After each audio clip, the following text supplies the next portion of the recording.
Get your free copy of the complete tutorial at www.teachucomp.com/free. You can create a new style in Word in addition to selecting from the preset styles that Word provides. To create a new style based on existing text formatting you applied, first select the text with the desired formatting. Then click the Home tab in the ribbon. Then click the More button in the Styles button group to display the full Styles drop-down menu. Choose the Create a Style command at the bottom of the drop-down menu to open the Create New Style from Formatting dialog box.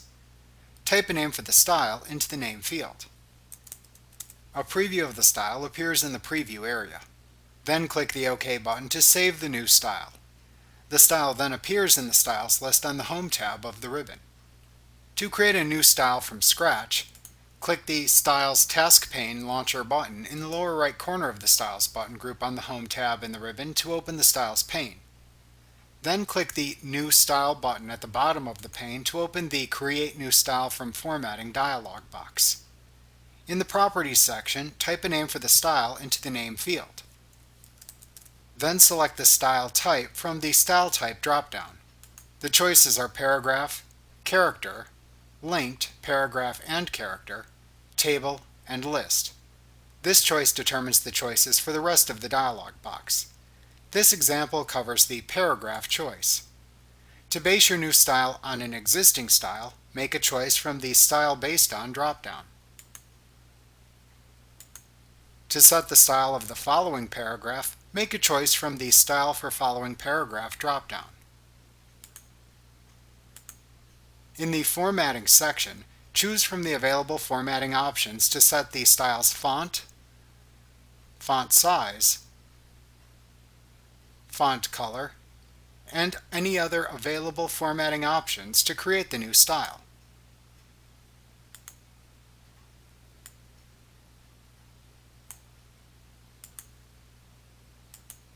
Alternatively, to access the full formatting options for a specific type of text formatting via the related dialog box, click the Format drop-down.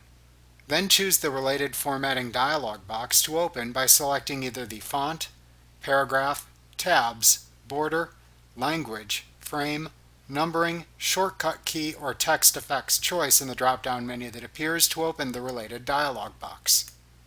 Then make any changes within the chosen dialog box, and click the OK button to return to the Create New Style from Formatting dialog box. A preview of the style appears in the large preview area. A description of the style appears below the preview area. This is what appears in the screen tip when you hover over the style in the Styles pane. To add the style to the list that appears in the Styles button group on the Home tab of the ribbon, check the Add to the Styles Gallery checkbox. If you want to automatically update the style anytime a user changes the applied style within a document, you can check the Automatically Update checkbox. Then choose to which document or document template to save the style by selecting either the Only in this document or New Documents Based on this Template option button. To create your new style when you are finished, click the OK button. Like what you see? Pick up your free copy of the complete tutorial at www.teachucomp.com/free.